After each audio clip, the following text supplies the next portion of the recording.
ଆପଣଙ୍କର ଇପିଏଫ୍ଓ ପଇସା କଟୁଛି କି? ତାହେଲେ ନିଶ୍ଚୟ ଦେଖନ୍ତୁ ଏହି ଭିଡ଼ିଓ। ଜୟ ଜଗନ୍ନାଥ, ମୁଁ ପିକେ ଆପଣମାନଙ୍କୁ ସ୍ୱାଗତ କରୁଛି ପୁଣି ଏକ ନୂଆ ଭିଡ଼ିଓରେ। ଆଜି ଆମେ ଜାଣିବା ଇପିଏଫ୍ରେ ଯେଉଁ ଆପଣ ପାସୱାର୍ଡ଼ କିମ୍ବା ଅନ୍ୟ କୌଣସି ପ୍ରୋବ୍ଲେମ୍ କେମିତି ସଲ୍ଭ କରିବା। ଚାଲନ୍ତୁ ଷ୍ଟାର୍ଟ କରିବା। ସେଥିପାଇଁ ଆମେ କୌଣସି ଏକ ବ୍ରାଉଜରକୁ ଯିବା। ବ୍ରାଉଜରରେ ଇପିଏଫ୍ଓ ପୋର୍ଟାଲ ଲେଖି ଆମେ ସର୍ଚ୍ଚ କରିବା। ସର୍ଚ୍ଚ କଲା ପରେ ପ୍ରଥମେ ଯେଉଁ ଲିଙ୍କଟା ଦେଖାଇବ ତା ଉପରେ ଆମେ କ୍ଲିକ୍ କରିବା। କ୍ଲିକ୍ କଲା ପରେ ଏହିପରି ଆପଣମାନଙ୍କୁ ଏକ ପେଜ୍ ଆପଣମାନଙ୍କୁ ଶୋ କରିବ। ଶୋ କଲା ପରେ ଆପଣ ସର୍ଭିସ୍ ଉପରେ କ୍ଲିକ୍ କରିବେ। ସର୍ଭିସ୍ କ୍ଲିକ୍ ଫର୍ ଏମ୍ପ୍ଲୟିଜ୍ ଉପରେ କ୍ଲିକ୍ କରିବେ। ଟିକେ ତଳକୁ ପଳେଇ ଆସିବେ। ଆପଣଙ୍କର ଯାହା ଅସୁବିଧା ଅଛି ଏଠି ଲେଖିବେ। ମୁଁ ଏଠି ମେମ୍ବର ଇଭେନ୍ ଅନଲାଇନ୍ ସର୍ଭିସ୍ ଉପରେ କ୍ଲିକ୍ କରୁଛି। ତାପରେ ଡାଉନ୍ ସାଇଡ଼୍ରେ ଦେଖିପାରୁଥିବେ ଆପଣଙ୍କର ଇପିଏଫ୍ ନମ୍ବର ଦେବେ, ୟୁଏଏନ୍ ନମ୍ବର ଦେବେ, ତାପରେ ପାସୱାର୍ଡ଼ ଯଦି ଅଛି ପାସୱାର୍ଡ଼ ଦେବେ। ଯଦି ଆପଣଙ୍କର ପାସୱାର୍ଡ଼ ଭୁଲି ଯାଇଛନ୍ତି ତାହେଲେ ପାସୱାର୍ଡ଼ କେମିତି ଆମେ ଚେଞ୍ଜ କରିବା। ପ୍ରଥମେ ଆପଣଙ୍କର ଯେଉଁ ୟୁଏଏନ୍ ନମ୍ବରଟି ଆପଣ ଏଠି ଦେଇଦେବେ।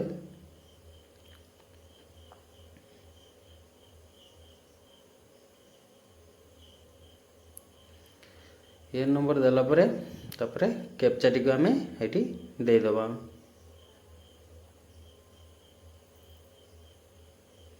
ଆପଣଙ୍କର ଇପିଏଫ୍ର ଯେଉଁ କୌଣସି ବି ସମସ୍ୟା ଆପଣ କମେଣ୍ଟରେ ସେକ୍ସନରେ ନିହାତି ଲେଖିକି ଜଣାନ୍ତୁ। ମୁଁ ତା ବିଷୟରେ ଭିଡ଼ିଓ ବନେଇଦେବି। ତାପରେ ଏଠି ଆମେ ନାମଟିକୁ ଦେଇଦେବା ଯାହା ନାଁର ଇପିଏଫ୍ ଅଛି।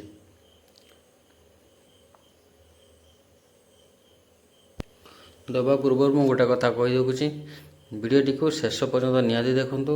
ଆଉ ଆମ ଚ୍ୟାନେଲରେ ନୂଆ ହେଇଥିଲେ ସବସ୍କ୍ରାଇବ୍ ଏବଂ ଲାଇକ୍ ନିହାତି କରନ୍ତୁ, କାହିଁକିନା ଆମକୁ ଟିକେ ମୋଟିଭେସନ୍ ମିଳିବ ଭିଡ଼ିଓ ବନେଇବା ପାଇଁ।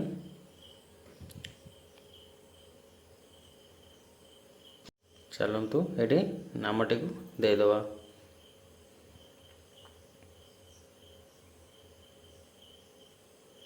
ତାପରେ ଏଠି ଡେଟ୍ ଅଫ୍ ବାର୍ଥ ଏଠି ଦେଇଦେବା। ତାଙ୍କର ଯେତେ ଆଧାର ସହିତ ଇପିଏଫ୍ର ସମାନ ରହିଥିବା ନିହାତି ଦରକାର, ସେଇଟା ଲକ୍ଷ୍ୟ କରିବେ। ଯଦି ଆପଣ ଜାଣିପାରୁନାହାନ୍ତି ଆପଣ କେତେ ଡେଟ୍ ଅଫ୍ ବାର୍ଥ ରହିଛି, ଆପଣଙ୍କ ନାଁ କ'ଣ ଭୁଲ ଅଛି, ତା ପାଇଁ ଗୋଟେ ଭିଡ଼ିଓ ବନେଇ ଦେଇଛି। ଆମ ଚ୍ୟାନେଲକୁ ଯାଇକି ଦେଖିଦିଅନ୍ତୁ। ଆପଣଙ୍କର କ'ଣ ଆଗରୁ ନାଁ ଥିଲା ଦେଖିଦିଅନ୍ତୁ, ଆପଣ ଜାଣିପାରିବେ। ତାପରେ ଆମେ ଟିକେ ତଳକୁ ଯିବା। ଏଠି କ୍ୟାପଚାଟିକୁ ଦେଇଦେବା।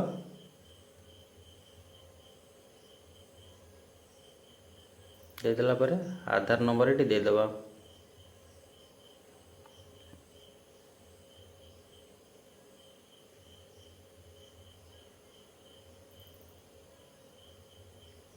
ଆଧାର ନମ୍ବର ବକ୍ସ ଉପରେ କ୍ଲିକ୍ କରିବା। ତାପରେ ଭେରିଫାଇ ଉପରେ କ୍ଲିକ୍ କରିବା।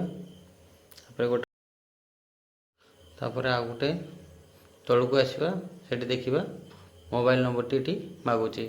ଆଧାର ସହିତ ଯେଉଁ ମୋବାଇଲ୍ ନମ୍ବରଟା ଲିଙ୍କ୍ ଅଛି ଆପଣ ଏ ମୋବାଇଲ୍ ନମ୍ବରଟିକୁ ଏଠି ଦେଇଦେବା।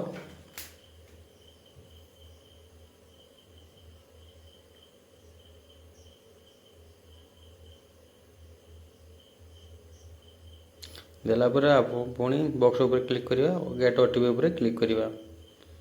କ୍ଲିକ୍ କଲା ପରେ ଗୋଟେ ଆଧାର ସହିତ ଯେଉଁ ମୋବାଇଲ୍ ନମ୍ବର ଲିଙ୍କ୍ ଥିବ ତା ଗୋଟେ ଓଟିପି ପଳାଇବ।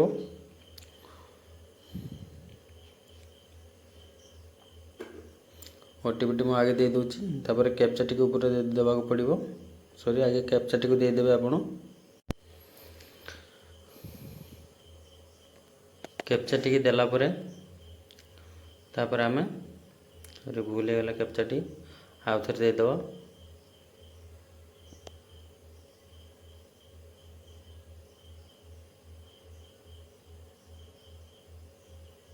ତାପରେ ଆମେ ପୁଣି ଭେରିଫାଇ ଉପରେ କ୍ଲିକ୍ କରିବା। ଯଦି ଆପଣଙ୍କର ଓଟିପି ଆସିବାର କୌଣସି ସମସ୍ୟା ଅଛି ତାହେଲେ ରିସେଣ୍ଡ ଓଟିପି ଦେଇ ଆପଣ ଆଉଥରେ ଇଏ କରିପାରିବେ। ଦେଖ ଖୋଲିଗଲା। ଏଠି ଦେଖେଇବ ଆପଣ ନ୍ୟୁ ପାସୱାର୍ଡ଼ ବନାଇବା ପାଇଁ ଏଠି କହୁଛି। ଆପଣ ଏଠି ନ୍ୟୁ ପାସୱାର୍ଡ଼ ବନାଇଦେବେ। ଆପଣଙ୍କର ଅନୁସାରେ ଗୋଟେ ପାସୱାର୍ଡ଼ କ୍ରିଏଟ୍ କରିବେ।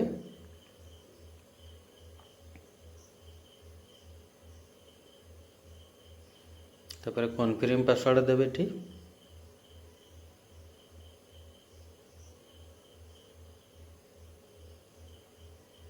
ତାପରେ ସବମିଟ୍ ଉପରେ କ୍ଲିକ୍ କରିବେ। ଏହିପରି ଭାବରେ ଆପଣ ପାସୱାର୍ଡ଼କୁ ଚେଞ୍ଜ କରିପାରିବେ। ଯଦି ଆପଣଙ୍କର EPFର UN ନମ୍ବର ଆକ୍ଟିଭେସନ୍ ହେଉନାହିଁ କି ଜାଣିନାହାନ୍ତି ତା ବିଷୟରେ, ତାହେଲେ ଆମ ଚ୍ୟାନେଲ୍ ଆଉ ଗୋଟେ ଭିଡ଼ିଓ ଅଛି, ସେଇଟା ଦେଖିଦିଅନ୍ତୁ। ସରି, ଏଇ ଭିଡ଼ିଓର କହିବା ପାଇଁ ମୁଁ କହିଥିଲି କିନ୍ତୁ କହିପାରୁନି ଟାଇମ୍ ଅଭାବରୁ। ଭିଡ଼ିଓଟିକୁ ଶେଷ ପର୍ଯ୍ୟନ୍ତ ଦେଖିଥିବାରୁ ନିହାତି ଧନ୍ୟବାଦ। ଜୟ ଜଗନ୍ନାଥ।